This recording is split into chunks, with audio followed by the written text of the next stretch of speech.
जय श्री राम मेरे हिंदू भाइयों, हर हर महादेव, जय शिवाजी महाराज। मेरे हिंदू भाइयों, मैं आप लोगों के सामने भगवा रक्षक नगार को आपके सामने आना मेरी एक मजबूरी हो गई, क्योंकि मैं मेरे अंदर इतना गुस्सा आ गया कि मैं खुद को कंट्रोल नहीं कर पाया मेरे भाइयों। और मेरे हिंदू शेरों, सबसे पहले मैं उन लोगों को इस वीडियो के लिए बोलना चाहता हूँ जो गैर हिंदू हों, जो धर्मनिरपेक्ष हिंदू हों, वो इस वीडियो में 1 मिनट भी नहीं रुकें, 1 मिनट ही नहीं, 1 सेकंड भी ना रुकें, क्योंकि ये उनके लिए बिल्कुल भी यूजफुल नहीं है। मेरे ये वीडियो केवल हिंदू, कट्टर हिंदू भाइयों, मेरे सनातनी भाइयों, मेरे हिंदू शेरनी बहनों, उन सभी लोगों के लिए ये वीडियो है। तो और मैं इस वीडियो में सिर्फ ये कहने आया हूँ कि जो उन हिंदुओं को जो जाति जाति में बटे हुए हैं, अरे क्या जाति पाति का रोना रो के बैठते हो तुम लोग? ये जाति पाति के चक्कर में तुम्हारा कोई और फायदा उठा रहा है। आप लोग क्या बात करते हो? आप धर्मनिरपेक्ष करो। कब से धर्मनिरपेक्ष हो? जाति में तो बोलते मैं गर्व मेरी ये जाति है। आप लोग धर्मनिरपेक्ष के बारे में बहुत प्राउड के साथ अपने धर्म के बारे में क्यों गर्व से कहते हो? कभी हम हिंदू हैं, कहो ना। इस वीडियो में मैं सिर्फ उन हिंदू भाइयों से हाथ जोड़ के रिक्वेस्ट करूं कि आप लोग प्लीज़, आप लोग हिंदू भाइयों से मेल बनाएं। और सबसे खास बात, जो नीच जाति के लोग हैं, जिनको हम निम्न श्रेणी में रखते हैं, उन लोगों को, हम लोगों को आपस में भाईचारे के उद्देश्य से लाना होगा, उनको एहसास दिलाना होगा कि हम लोग हिंदू ही हैं। तो मेरे हिंदू शेरों, आप लोगों को एक नई मुहिम शुरू करना होगा, तभी हम जाके एक हिंदू राष्ट्र का सपना पूरा कर पाएंगे। हमारे इस दुनिया में जितने भी कंट्री हैं, एक भी हिंदू राष्ट्र कंट्री का कोई नाम बता सकता है? नहीं बता सकता, क्योंकि है ही नहीं। 2008 तक एक कंट्री था हिंदू राष्ट्र, आप लोग जानते हैं अच्छी तरह से, नेपाल। उसको भी 2008 के बाद धर्मनिरपेक्ष देश घोषित कर दिया गया। आखिर क्यों दुनिया में, पूरी दुनिया में एक भी हिंदू राष्ट्र नहीं है? मेरे भाइयों, आप यकीन मानो, 50-50 का अगर आंकड़ा हुआ ना, तो मैं दावे के साथ कह रहा हूँ, हम लोगों को अपने ही देश में एक शरणार्थी बन के रहना होगा। हम लोगों को अपने ही देश में, जैसे 1990 में कश्मीर से हिंदू, जो कश्मीरी हिंदू भाई थे, उनका पलायन हुआ था ना, वैसे ही हम अपने देश में इधर उधर भटकेंगे और राहत शिविरों में अंत में हमें रहना पड़ेगा। तो मेरे भाइयों, अगर आप लोग इस वीडियो से सहमत, कोई लाइक नहीं, कोई सब्सक्राइब नहीं, बिल्कुल नहीं, बस शेयर और कमेंट में जय श्री राम, हर हर महादेव, जय शिवाजी के नारों से उद्घोष पूरा कमेंट सेक्शन ही भर। मेरे हिंदू भाइयों, आप लोग उन हिंदुओं को जो धर्मनिरपेक्ष का रोना रोते रहते हैं ना, उनको आपको जवाब देना है, उनको आपको एकत्रित करना है। यही हमारा लक्ष्य, ये जातिवादी कुछ नहीं। आज मैं एक सुबह की घटना बता रहा हूँ। एक हमारे भाई साहब जो हिंदू ही हैं, उन्होंने स्टेटस लगाया कि 1990 में तो घटना, यहाँ तो मुस्लिम प्रताड़ित हुए थे। अरे उनको ये नहीं पता है मुस्लिम कैसे प्रताड़ित हुए थे भाई। वहाँ से हिंदू पलायन हो रहा है। 4 लाख से ज़्यादा कश्मीरी हिंदू वहाँ से पलायन करके आ रहा है। 300 से ज़्यादा हिंदुओं, कश्मीरी हिंदुओं की, जिनमें औरतें, बच्चे, पुरुष, सबकी बेरहमी से हत्या कर दी जा रही है, उनके बारे में नहीं आपको पता है। मुस्लिम को हो रहे हैं 1635 में। अरे कहाँ पे ये आप लोगों का ये डाटा है?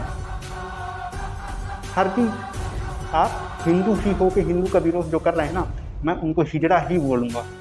और इनमें भी जो आप लोग अगर धर्मनिरपेक्ष का रोना रोते हैं, अगर हिंदू हो के अगर हिंदू का विरोध करते हैं, तो आप भी हिजड़े हैं। कट्टर हिंदू ही इस वीडियो में रुकेंगे, क्योंकि मुझे पता है इस वीडियो में गैर हिंदू इस वीडियो को नहीं देख सकता है। मेरा मकसद यहाँ आके पैसा कमाना नहीं यूट्यूब में। मैं देखते देखते थक गया हूँ। मैं हर किसी का जवाब वीडियो के जरिए ही अब दूंगा। मुझे नहीं सब्सक्राइब चाहिए। अगर मेरे हिंदू भाई, आपको भी मेरा ये वीडियो अच्छा नहीं लग रहा है, आप डिसलाइक करके जा सकते हैं। लाइक मत करिए, मत सब्सक्राइब करें। लेकिन आपको पसंद आ रहा है, अगर आप हिंदू के लिए लड़ना चाहते हैं, आप ये वीडियो हर हिंदू भाइयों तक शेयर करिए। तो उनके मन में आ रहा हूँ ये नकाब में, हाँ मैं नकाब में आया हूँ, क्योंकि मेरे बारे में अभी कोई डाटा नहीं है, किसी को कुछ नहीं पता है। और मैं आप लोगों के सामने बिना नकाब में आऊँगा जिस दिन वीडियो को 1 मिलियन मेरे सनातनी भाई, मेरे जो हिंदू से कट्टर हिंदू हैं, वो जिस दिन देखेंगे, उस दिन मैं बिना नकाब के आप लोगों के सामने आऊँगा। मुझे किसी का कोई भय नहीं है। मैं जहाँ से हूँ वहाँ कोई भी एक भी मुसलमान नहीं है, मैं रियलिटी बता रहा हूँ, और न यहाँ कभी आ पाएंगे। तो मेरे हिंदू भाइयों, यहाँ हमें किसी से लड़ना नहीं है, बिल्कुल नहीं। ये आप लोग अपने मन, हमें सिर्फ अपने धर्म की रक्षा के लिए, अपने भगवा की रक्षा के लिए, अपने भगवत ध्वज के लिए हमें लड़ना है। आप अपने हक, अपनी सुरक्षा के लिए हथियार रख सकते हैं अपने घर में। क्या हम तलवार भी नहीं रख सकते? क्या हम अपने घर में एक तमंचा भी नहीं रख सकते? हमें अपने धर्म की रक्षा के लिए रखना होगा। हमें किसी को मारने की नहीं है, लेकिन अगर हम पर, हमारी संस्कृति पर, हमारे धर्म के ऊपर अगर कोई हाथ उठाता है तो उनको अच्छे से जब, क्या मैं 1990 की घटना बता दे रहा हूँ। उस गिरिजा टिक्कू का क्या दोस्त था? स्कूल में पढ़ाती थी बच्चों को। क्यों ये बात वहाँ के लोगों को नहीं राज आई?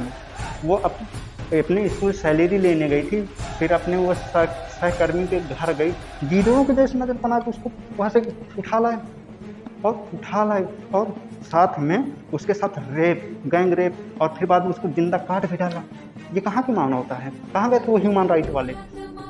एक हिंदू मरता है, कोई ह्यूमन राइट वाला नहीं आता। अगर एक कोई मॉब लिंचिंग किसकी होती है? हिंदुओं की होती है। आप ये क्यों से ये डाटा पेश करते हैं, जिनमें बोलते हैं मॉब लिंचिंग हो रही है? ये मैं किसी भी विशेष धर्म का कोई विरोध नहीं कर रहा हूँ। मैं सिर्फ अपने धर्म के, अपने सनातनी धर्म, अपने हिंदू धर्म, हमारे लोगों के पास मेरा मकसद सिर्फ उनको बोलना है, और आप लोग मेरा साथ देंगे। मुझे कुछ नहीं चाहिए, ना लाइक, ना सब्सक्राइब, ना मुझे कोई पैसा कमाने की चाहत। मुझे सिर्फ हिंदुओं से जुड़ना है, और मेरा मैसेज उन तक पहुंचाना है। गिरजा टिक्कू की बात हुई, ना जाने कितनी गिरजा टिक्कू जैसी कितनी भी लड़कियां थी जिनके साथ बेरहमी के साथ उनका बलात्कार, उनको जबरन अपहरण, क्या ये सब है? सब ये ह्यूमन राइट वाले नहीं आते। हमारे देश में बताया गया बाबर महान, अकबर, हमारे महाराणा प्रताप जो महान योद्धा थे वो कौन है भाई? छत्रपति शिवाजी महाराज वो कौन है? अकबर महान था, उन्होंने हिंदुओं के लिए क्या किया है? कुछ नहीं किया। अकबर ने भी मंदिर टूटवाए हैं, उसने भी हिंदुओं का कत्लेआम मचवाया है। बाबर तो उससे भी बढ़ के था। क्या हमें पढ़ाया गया? कुछ नहीं। 1947 की जब हमारा देश आज़ाद हुआ था, कश्मीर में कश्मीरी हिंदुओं की आबादी 15% थी, जो कि 1981 आते आते तक ओनली 5% आबादी बची थी। और उसमें भी जब 1989 में सितंबर माह में जब कश्मीरी हिंदुओं के खिलाफ साजिश रचनी शुरू हुई थी, साजिश तो आज़ादी के बाद से ही रचते आए थे। मैं उन लोगों को, मेरा ये साफ मैसेज है, मुझे किसी से मैं नहीं डरता हूँ किसी से। मुझे डर लगता है सिर्फ अपने धर्म, ये हमारा धर्म, हमारा जो सनातन धर्म है, ये कहीं, क्योंकि हमारा धर्म गैर लोगों से सुरक्षित है। जी हाँ, बिल्कुल। मैं सिर्फ उन धर्मनिरपेक्षवादिताओं जो हिंदू लोग हैं, उनसे मैं हाथ जोड़ के रिक्वेस्ट करना चाहता हूँ कि आप लोग ये कब तक सहते रहेंगे? जब आपकी भी बहनों के साथ ऐसा होगा, तब आपकी कश्मीर में, मैं कश्मीर की ही बात बोल रहा हूँ, वहाँ भी जब 1990 में जब ये कत्लेआम हुआ था ना, वहाँ के भी 50% ज़्यादा कश्मीरी धर्मनिरपेक्ष सोच वाले ही थे। अंत में क्या हुआ? कितनी बड़ी प्रॉपर्टी थी, सबको छोड़ के वहाँ से पलायन करके भाग रहे, अपने ही देश में शरणार्थी बन के जैसे रह रहे हैं। दिल्ली में चले जाओ, जम्मू में चले जाओ, 4x4 के 10x10 के कमरे में कैसे रह रहे हैं, जिनके पहले बड़े बड़े घर थे कश्मीर में। तो मेरे हिंदू भाई, आप लोग समझें, ये खेल कुछ ज़्यादा दिन तक नहीं चलने वाला है। एक प्रकार से मैं कहूँ ना, मैं अपनी अंदर की सोच बता रहा हूँ। ये हमारे हिंदुत्व और एक विशेष समुदाय की, ये हम लोगों की एक आखिरी पीढ़ी बची है, आखिरी संघर्ष है। अगर इसमें अगर अभी भी हिंदू संभल गए तो चांस है, अगर आप नहीं समझे तो कोई भी ज़्यादा हिंदू को कोई नहीं बचा सकता, क्योंकि ना हर बार छत्रपति शिवाजी महाराज आएंगे, ना महाराणा प्रताप आएंगे। उन्होंने भी अपने टाइम इतना कुछ किया है ना, हिंदुओं की आंखें खुल जाना चाहिए, कोई फर्क ही नहीं है। महाराष्ट्र में भगवान मानते हैं छत्रपति शिवाजी महाराज, शिव का रूप। अपने नॉर्थ इंडिया में छत्रपति शिवाजी महाराज को कोई अर्थ ही नहीं समझते हैं।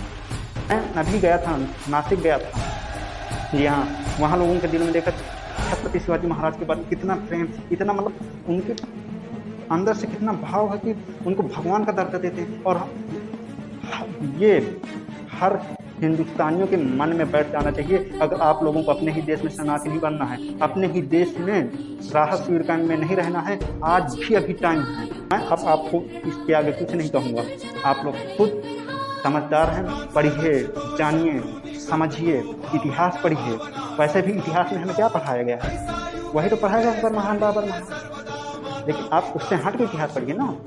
1947 के बाद 4 शिक्षा मंत्री तो यही लोग थे, तो ये लोग क्या पढ़ाएंगे अकबर महाराणा प्रताप महान है? कभी नहीं। वो यही पढ़ाएंगे कि अकबर महान था, वो यही पढ़ाएंगे कि बाबर महान था। मेरे हिंदू भाइयों, अभी के लिए बस इतना ही। बट आप लोग मत सब्सक्राइब करिए, मत लाइक करिए, बस शेयर करिए। अगर आप कट्टर हिंदू हैं, अगर एक सनातनी शेर हैं, तो जय श्री राम की घोष इस पूरे कमेंट सेक्शन में भर सकते हैं तो भरो। और आपके मन में कोई, अगर आपके पास इसके अलावा भी अच्छा बातें हैं, आपको पता है, तो आप कमेंट सेक्शन में कमेंट करके वो बात लिख सकते हैं। अगले वीडियो में अगर मैं आऊँगा तो वो बात को ज़रूर रखूँगा। शिवाजी। तो मेरे हिंदू भाइयों, अभी के लिए बस इतना ही। तो अब बस यही मैं आपसे कहना चाहता था। तो जय श्री राम।